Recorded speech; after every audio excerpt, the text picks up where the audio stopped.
Today's guest is Michelle Donelan, the Secretary of State for Science, Innovation and Technology. She's one of the youngest cabinet ministers, having been born in the mid-80s, and she's also going to be the first cabinet minister to go off on maternity leave in just a few weeks' time.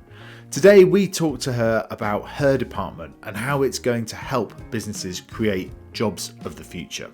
We talk to her about semiconductors, artificial intelligence, quantum computing.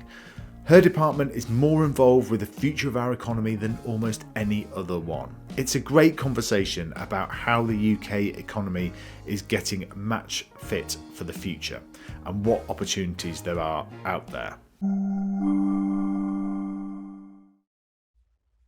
Michelle, welcome to Jimmy's Jobs of the Future. Thank you. What is the role of the Secretary of State for the Department of Science, Innovation and Technology?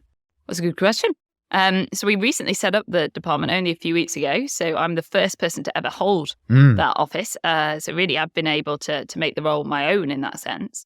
And what I've tried to do is make sure that we're doing things a little bit differently to the rest of the way that traditionally Whitehall's been done, by really utilising the expertise and skill sets of those in industry, those in research and science, and make sure that their voices are utilised so that we can co-collaborate together. And that's the type of department that I've been trying to forge, by bringing people in on secondments, also getting civil servants out on secondment is what we're going to be doing as well. And I see my role in this is very much pushing forward our agenda on science and technology so we can become a superpower by 2030. That also means working across government, because a lot of departments have their own research and development budgets. We need to be working strategically so that we can meet that goal. And the point of that goal, I guess, is to make sure that people's lives are being improved, because we know the way that technology and science can impact us, from the NHS to transport. The possibilities are limitless. What did the Prime Minister say to you when he appointed you? Because as you say, it was a new department, so you can't have, it must have been a bit of a shock, surprise. Well, that whole reshuffle was a very well-kept secret. Normally you get a bit of an inclination, but we didn't on that one, so they did a very good job at that. But I was in DCMS just before this, so I was already doing the digital, the telecoms, tech side of things, working on the online safety bill, working on the data bill. So I already had that, but what I've gained is science and innovation and lost some of the other stuff. So the Prime Minister presented his vision for how he wanted to reform and restructure government, and how he felt it was really important that we brought all of those things under one roof so that we could have that more strategic approach, which I think is absolutely right. You know, when I was doing DCMS, incredible brief as it was at the time, it could be a little bit frustrating if you looked at things like semiconductors, where you'd have most of the policy but not all of it. And just having that ownership and that ability to hold the complete pen on certain things just makes it easier to push things forward. And I think you'll have seen that with the pace of how much we've just churned out since we were established, from the science and technology framework to the AI white paper to getting out the compute review to the money for quantum in the budget. These are monumental announcements that we've made in literally weeks. Yeah. And how are those secondments working with it? Because it's always a challenge of government of how do you get private sector expertise in, and also getting the private sector to understand government more. How are those secondments working? So we're in the process of setting those up. So we're first of all onboarding some people from the science community, and then we're going to onboard people from the tech community, and then we're looking at how we can get the civil service out as well. But not as long a period of times, because we do actually need them so that we can keep churning the announcements out. But I think it's important that everybody's skill sets are fresh. And then the approach I've always taken to any ministerial role I've had, including in education, is to be very much forward-leaning on the stakeholder engagement and having an open door policy so you can hear those voices. Because the reality is that the decisions that we're making are going to have a direct impact on how industry operates, on how many jobs they can create for the people in my constituency and up and down the country, for how technology can advance and the impact it will have on real people's lives. So we need to be listening to those people who are living, eating and breathing it every day. And out of the 5 priorities that were set out in the framework at the beginning of March, which one excites you the most? Well, it was 10. Is that a trick question? No. You mean the 10? You mean I was like, see what you're trying to do there. I'm going to show you not. No, it's the 5. Now I'm going to try and remember them. Quantum, advanced. Oh, you mean the 5 technologies, not the framework? Yeah, yes. So the science and technology framework had 10 points to the plan, but there were 5 technologies that have been in existence set well before the framework was ever set. Yes. So that's before the department existed as well. The government had identified those strategic priorities. In terms of our technologies that we're really focusing on, but they're not an exhaustive list. We are, of course, working to support other technology. I'm not sure there's particularly one that I would say is the game changer above the rest, because that's the whole reason why we've got the 5. If you look at semiconductors, for instance, they're in all of the devices that we're used to using, whether that's a car or a mobile phone, etc. If you look at AI, that has the ability to really unlock some transformations that are almost unimaginable at the moment, especially in terms of healthcare and the lives that it will save. And telecommunications is vitally important for connecting people, for driving growth. All of those 5 key technologies have a reason to be in the list. And how can they solve the kind of UK productivity problem? Because there's a challenge that the UK's had for a long time, really, since the turn of the millennium. So it's not a party political thing per se of just sluggish productivity, outputs from inputs being lower than European rivals and so on. How can that be improved?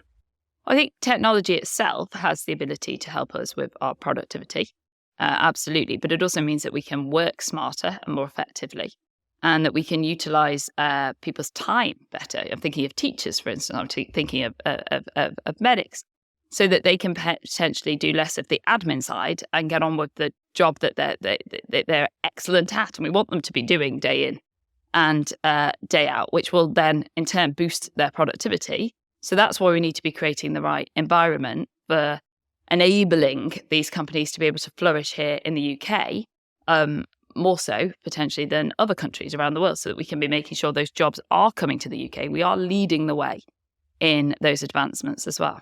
So take quantum computing, for example, which is a lot of the government's already announced in the budget, as you were saying. We've got some amazing kind of hardware companies in the UK, like M Squared, Oxford Quantum Circuits, Orca, for example. How can we make sure that the government is able to help double down on these companies without sort of selecting winners? Yeah, I think if you look at the reason why we are successful in tech and science, and in tech, we've got one of only 3 economies in the world that have reached over $1 trillion in terms of the tech sector. And you think about, why is that? Why is our research base flourishing? It's because we've got the right ingredients already there, be that the skills, be that the infrastructure, etc. But what we need to do is double down on that and really intensify and make sure that we're building on those areas to enable those companies to grow. It's not about the government saying we're backing company X. It's about creating the right ecosystem and environment for those companies to flourish. And part of that is around, I think, skills. I'm really focusing on skills. So that's one of the key priorities that I've made since being in the department. And we've done a range of different announcements, including in working with the Department of Business and Trade on our talent networks to try and draw in more people, as well as growing our own as well. And then a second area of focus has been on scale-ups. We're particularly good at startups in this country, but we need to get even better at scale-ups. And that's another area of focus as well. And then the third one is regulation. We have to get the right regulatory environment. And a good evidence base for that is our AI white paper that we recently published, which is listening to industry who have said, it's really confusing at the moment. There's lots of competing different regulations. Regulatory behavior is different from one regulator to another. It's not helping us to incubate this technology and see where it can take us. So what we've done is listen to that, worked with 130 businesses and academics. We produced a white paper that is focused on agility and being flexible, but also safety and transparency, but enabling that incubation so that we can have a cohesive regulatory framework. And how do we improve the second point there in terms of scale-ups? How do we improve the funding for scale-ups? Because it's right, it's part of the evolution of the technology and science ecosystem in the UK is behind the US, but is catching up, quite quickly, actually. What can be done by the government to kind of improve that funding aspect in particular? Yeah, I do think funding is just one aspect. There are many different factors that will encourage and enable a business to be able to scale up. So they will include the things that we've talked about today, like skills. They will include the access to resources and infrastructure and all of those different things. So things like the innovation zones, etc., will help create the right environment. And the budget was awash with different announcements that will help businesses to be able to scale up. If you look at the R&D tax credits, for instance, all of these policies will enable businesses to keep investing and growing here in the UK. And when it comes to AI, there are these sort of, thunderclap moments when it comes to technology and so on. And ChatGPT just before Christmas was one of those. Yeah. Evolution of it so much quicker now. What have your instincts been when you've played with it and so on? Oh, I think it's an incredibly exciting technology. It's not completely there yet. We know that obviously these technologies are only as good as the data you put in. And it's not completely reliable in terms of the information that you get out. But that's why it needs to continually be refined and invested in so that we can get to a position where it is reliable. But it has huge potential. I think, obviously, when utilising it, everybody needs to be mindful of the limitations, especially as it's in that incubation period. But it will open up doors and opportunities. That's why, as a government, we've set up a foundation model task force that we're in the process of developing further so that it can really ensure that we get some sovereignty in this space, that we are getting the jobs located here, that we're leading the way, and that this kind of technology, including large language models, can be utilised in our public services, because I want the people in my constituency and up and down the country to get the benefits in terms of our NHS, in terms of our education system. I don't want this to be reserved for other countries in the world or other public services outside of the UK. And how do you think it could impact public services in terms of what tasks do you think it will be able to take away from it? So when we look at artificial intelligence in general, we think about how it can transform our public services. The possibilities are limitless. We are talking about being able to diagnose people's illnesses earlier by utilising technology. We're talking about the better development of drugs, more specific drugs for particular ailments and illnesses. We're talking about reducing some of that burden on doctors to free up more time so they can treat patients. We're talking about helping with the admin side in terms of booking appointments, all of that. The stuff that will make a tangible difference to people's lives. I went to DeepMind recently and I saw the work that they've done, bringing the tech side together with the science side, really in one collaboration under one roof. And it just shows how we can advance together. I think they say that they want to make scientific discoveries at digital speed. And that kind of sums up what the mission is here quite well. And where do you think it might create jobs? What jobs that don't exist now do you think we might see in the next couple of years? Well, I think, one, there will be a lot of jobs in the production of AI and in the AI sector itself that are not in existence now. We've got 3,000 companies that are working in AI at the moment. We want to grow that. But also there will be the creation of other jobs that we haven't thought about as of yet, and the reduction of some of those admin sides of roles, freeing up the possibilities within different sectors. And there's been a lot of studies on this, because I know people are concerned. People will say, well, is technology going to take all of our jobs? And a lot of the studies out there show it's the opposite. It will actually create jobs because of the types of things it will be developing and producing. So if we think about, like we've spoken about in healthcare, if we think about the advances that might happen in education and other stuff, they're still going to need some human involvement to progress those different areas. And one of the things that I was struck by in the framework was the talk of the sort of having the clear vision for the strategy, similar to the 1960s US, we're going to the moon, right? And everyone remembers the speech. What is the kind of vision in terms of, how good could this be? Well, I think first of all, it's already good at the moment. We shouldn't talk down the UK. As we said before, we're third in the world in terms of our tech sector. We've got a buoyant scientific community, and we're already making big advancements year on year. And we want to grow that. We're not just going to be a challenger nation. We actually want to support our industry and support our scientists. And we've got this goal that by 2030, we will be a science and technology superpower. And what does that mean? It means that we'll be drawing in more investment. It means that we will have created more higher paid jobs, but it actually means that people's lives will have got better. They will have felt the benefits personally of technology and science advancing. And how do we kind of upskill people in that area? Because it's one of the things that I often kind of think about is that everyone now has access to more of the same information than ever before in human history. If you compare, an Oxford Don to, a kid growing up in a council estate, they almost have the same access to information now, a more equal access than they did 30 years ago. But actually, one of the challenges is the Oxford Don knows how to use the information and sort of is therefore able to kind of make it work even more in his favour. And so how do you sort of square that circle? I think, first of all, transparency is really important. And that was one of the principles behind our AI white paper, because we need people to be able to understand and know what data they and what ramifications are happening in terms of the technology that they're utilising. But you're right that technological literacy is an important aspect of this. And that's something that the government is going to have to continue to work on throughout the years as this advances and evolves. But also companies themselves have a responsibility to play here to make sure that everybody understands the tech that's being developed, but how to use it to get the maximum out of it. And also the risks as well as the opportunities. Yeah. And I do want to come onto the risk side of it. But how do you kind of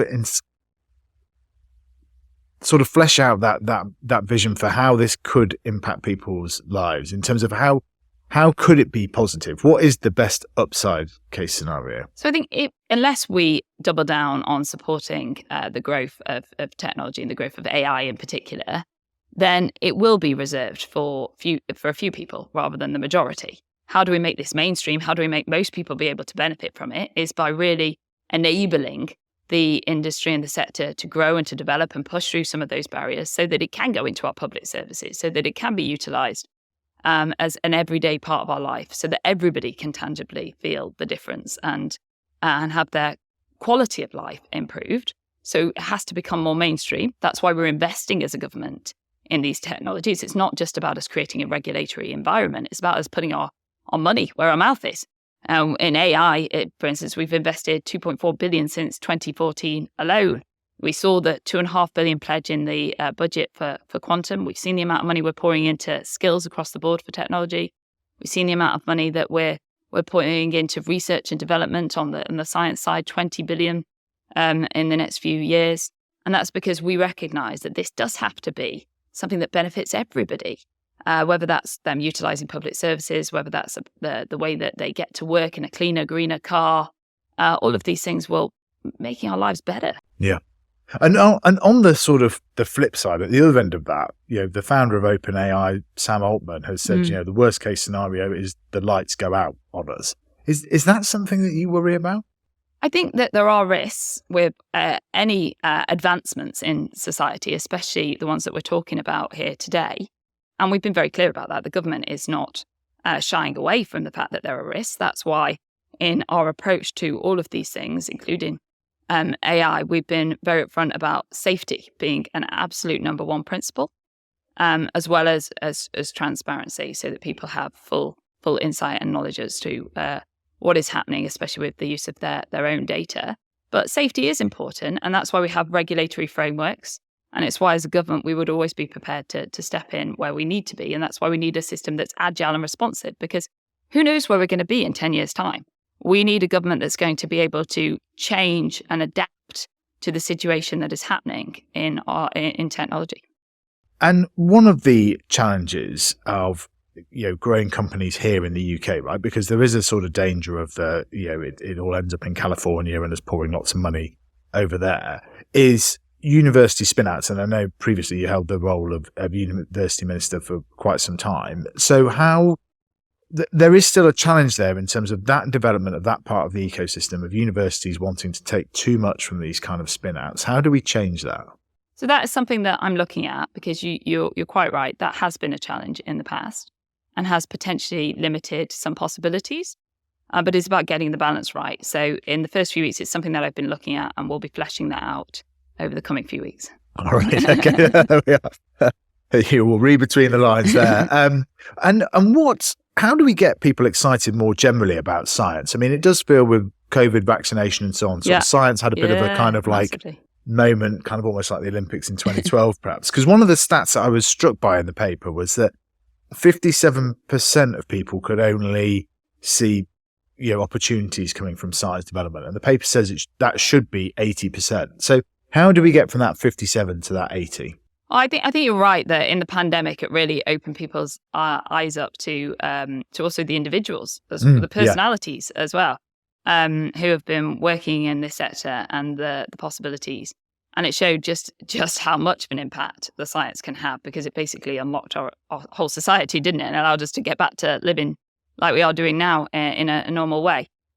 But I think there is a danger that when we talk about these things, that they appear very abstract and very remote and very distant, especially when you're talking about the future, especially in things like a cost of living crisis, when people are really worried about, how they're going to put food on the table today, how they're going to pay that energy bill.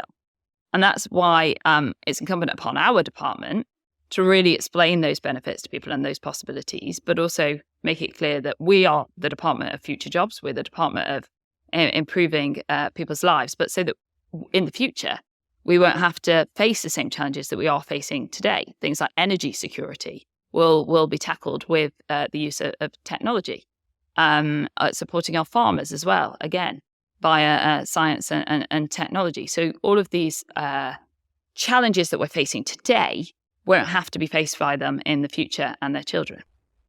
And if you were starting out in your career, where do you think you would be looking to begin it now with all the technology that's taking place? Well, that's a really good question. So at the very beginning, you mean? Yeah, kind of early 20s. I think I would still have followed the same path that I followed, to be honest. I worked in international marketing before I entered politics. And I was very clear that I wanted to, I always wanted to get into politics. I felt I wanted a job outside of politics first so I could be a better representative and have a better insight to bring to the table. So I think I was still done that, but I think I probably would have just been a lot more efficient and effective at my job and a lot less paper driven. And speaking of that, one of the eye-catching jobs that you had beforehand was working for the Worldwide Wrestling Entertainment. Yes. How did that kind of prepare you for politics? A lot of people ask me this. There was lots of big personalities, which is very true of politics. And it was actually a very commercial organization because it's American, so it's very fast-paced, which politics is too. And taught me to adapt to different situations, I guess, as well. But the key priority for me was always about making sure that I had as much diverse experience as possible for entering politics. I don't think you get much more diverse than WWE, really. No, certainly. And I know you were very set on becoming kind of like a politician from an early age. And what attracted you to that? Because you're right. I think actually WWE, it's quite amazing the amount of money it's now worth. And is a real example of the modern day economy, creator economy, part entertainment, part sport. It's a pretty extraordinary story. Yeah. Actually, what did you learn from being in an American company like that? I learned I don't want to work in America because of obviously we have much more generous employment legislation as well. But what did I learn about working in an American company? I think I've always had a very key work ethic and I've been very driven. So that kind of environment actually suited me. But I think it's more about what did I learn in the commercial sector in general about being results orientated, being outcomes focused, and they're the types of things that I try to bring to politics. And why did you sort of pick that kind of career sort of to get that outside political experience? Because you studied history and politics at university, so you could have followed the researcher SPAD, sort of dreadful people as you'll SPAD-ice me in the corner. But but why did you pick that as the sector to kind of go for? If I'm being honest, if I had my time again and degree apprenticeships had been around, I probably would have done a degree apprenticeship because I did finish university and think I really have a passion for marketing. I have zero experience in marketing and zero qualifications. Yeah. And that was a bit of a challenge then starting out. Whereas if I'd had that amazing opportunity of doing a degree apprenticeship, of learning and earning at the same time, I would have bitten your hand off. And I'm a huge advocate of degree apprenticeships. I was when I worked in education, but it was just basically because I was passionate about marketing and really had an interest in the media and communication side. Which degree apprenticeships that you saw when, particularly in the education department, I imagine, really stood out as thinking, gosh, that is something, if that were available, I would want to do if I had my time again? I think it was less about a particular degree apprenticeship in X because there's so many and it depends on the company that you're working with. And it was more about the opportunities and the way that they can give you that experience from day one. And they're so valuable from a social mobility leveling up point of view as well, because they unlock the option of university for many families that will be put off it. Yeah. But also really give you, that tangible experience to progress your career. I'm a massive advocate. Think they're hugely underestimated as well, and we should be continuing to roll them out, which we're doing, but also encouraging parents and young people to take a serious look at degree apprenticeships. And how do we improve the sort of the branding of that? Because there is still a bit of a challenge of that. I mean, if you look around the cabinet table, a lot of people studied kind of humanities, etc. How do we kind of encourage people into degree apprenticeships? Well, I think partly it's slightly going the other way at the moment, because I think it's more switched on parents that are actually encouraging their children, the studies show, to look at degree apprenticeships, because they realise all those benefits that we've just been through. So we need to raise awareness amongst everybody about those opportunities, and also encourage businesses to recognise, because they won't work unless businesses keep taking those places. So we need to expand the availability of degree apprenticeships, and also the volume of Russell Group universities offering them, which has been going up dramatically, and they've done a great job at trying to expand them, I think, continuing to do that. There's no one size that fits all when it comes to education. And university is right for some, it's not right for others. Going straight into industry is better for others. It all depends on where you want to get and your individual skill set and the sector that you want to work in. University certainly isn't the be all and end all for everybody. Yeah, and I suppose if you wanted a career in some of these amazing technologies that we talked about, quantum, AI, where would you go to look for these things as a youngster? Well, I was at the National Quantum Lab literally a few weeks ago, and I was talking to apprentices there, and they hadn't been to university. They'd gone straight into that opportunity. Some of them were going to go to university later, some of them not, and that had opened doors into something that they hadn't heard of before, they'd found out about at school, and it was really giving them the career that they wanted, and that was incredible to hear about. So there's lots of different ways that you can find out about these amazing opportunities, but I think the key is to recognise that it's not one size fits all. It's not go to university is success, not go to university is not. It's completely the opposite, I think. It's a mixture of and tailored to the individual. Do you think there's something that we could do around the culture of because there is a bit of a sort of a slipstream at some of the schools in terms of you will get your A-levels and then you'll go almost straight to university. Is there something culturally that we can do in terms of sort of encouraging people more towards industry at the outset and then potentially doing a degree when they learn a bit more later on? Yes, we've been doing that. So we've been challenging the perceptions around apprenticeships in general. And of course, we've got the apprenticeship levy and the other mechanisms to support that.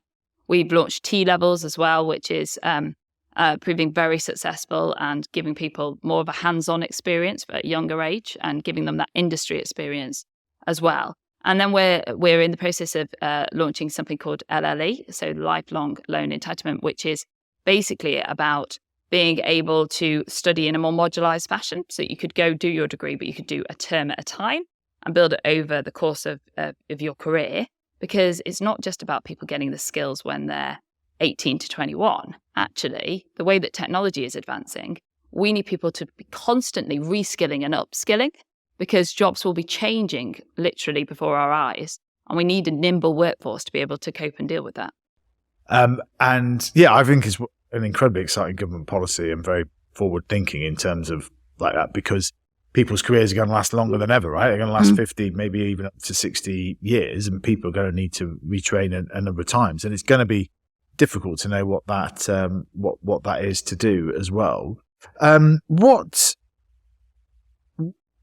In terms of what you've said previously before, to ask about some of the more kind of personal things, you wanted to be a politician from quite an early age, and so on, and you seeing kind of Margaret Thatcher on telly was sort of one of those moments of where you thought that's kind of the world that I want to go into. What would your advice be to a young person thinking of going into politics? Well, I always say don't do it if you want to do it if you have to do it, because it is an entire lifestyle. It's not a job. It's much more like a vocation. It's 7 days a week, day and night, and you have to give a heck of a lot of yourself to be able to do it properly, I think. But if you really, really do feel that you have to do it, then never, ever give up. Throughout my childhood, I can tell you, a lot of people laughed and said I would never do it. And also a lot of people thought that I was mad for even thinking that I wanted to do it. And so I think perseverance and dedication, at whatever stage you're at thinking about a political career, is probably key skill sets that you have to have, because also there's going to be a lot of knockbacks as well. Yeah. And one of the things you said as well before is that actually it's incredibly difficult to switch off and almost impossible if you want to be a good member of parliament. But how do you try and find the time to do that? I think it's more difficult when you're a Secretary of State as well, because you've got in effect 2 jobs going on as well. But you have to be a little bit disciplined to be able to give yourself some time off, so you can balance the two. But I think it is just a reality that you know that you're going to have to work more hours than you would potentially do in other types of roles. But there's lots of roles out there where you do a heck of a lot of hours, like doctors, etc., and lawyers, and a whole host of other things. But it does come with the territory. And how do you switch off? I like to watch TV, relax a bit, things that aren't too taxing on the brain when you've been reading your heavy box like the one I've got here. You want something that you can just sort of unwind a little bit. What have you watched recently that's impressed you? Oh, what have I watched recently? I watched Carnival Row. I just finished that. So I don't know if you've seen that. Yeah. No, I haven't. Wasn't a massive fan of the ending, but so I won't ruin it for anybody that's not seen it. Very spoiler. I'm not sure I invested 2 seasons wisely, is all I'm going to say. And you're about to go off on maternity leave. Yes. You'll be the first ever cabinet minister to do that, which is going to be a huge moment in terms of inspiring lots of people that you can do top jobs and start a family as well. What's going to be the plan? How long are you going to be away for, etc.? Have you worked any of that out? Yeah, so I'm going away for a few weeks. So I'm still doing my MP role whilst I'm on maternity, but my ministerial role, so I'm not taking maternity from that, but my ministerial role, I'm going to take around about sort of 2.5 months. Oh, right. Okay. That's, it's full on. And one of the great stories I heard about the dedication and perseverance that you had to do was when you were a candidate in Chippenham and you had to, desperate to try and get some coverage as all candidates are, and you had to enter a chili eating contest. Yeah, that probably would be my advice for that other question. Don't do that. Learn by my mistakes. Yes, so it was at that point where I was quite new to being a candidate. It was a struggle to get coverage in the local papers. And so I thought, well, love spicy things, can handle chilies. It's going to be quite easy. I'll win the competition. Get some coverage. Brilliant. What could go wrong? And so I entered this competition. And then as soon as I sat down, I had a dreadful feeling in the pit of my stomach, because the woman to my left turned out she was an international chili eating competition entrant, or that toured the world entering these competitions. And then the woman to my right said to me, "We won't let these people win, will we?" And I thought, crumbs, she's quite determined too. And then one by one, I must say it was the men that all dropped out first. They were dropping out, and we just kept going and going and going. And the chilies are from Wiltshire Chili Farm in my constituency that we actually took Boris to as well at another point. And you had to eat the entire chili and then hold up the stem. And we got through and through these chilies. And then because these 2 women next to me wouldn't give up, and I couldn't give up because I couldn't be the candidate that lost, could I, as the headline? They just had to keep redoing the same final chilies. And in the end, they had to give up and say, okay, it's a draw. But at that point, my eyes were streaming. My face had gone completely red. My nose looked like I'd been in a fight. It was absolutely horrific. So whilst I got my picture in the paper, it wasn't the best picture ever to be in the paper. So I would strongly advise don't do it. And I was dreadfully ill afterwards as well. How did Boris cope with the chilies when he tried them? I don't think he was a fan, shall we say. Fair enough. We've just got a few kind of quick fires. Some of these might be quick fires. Some of them might be slightly longer, if that's all right. Yeah, sure.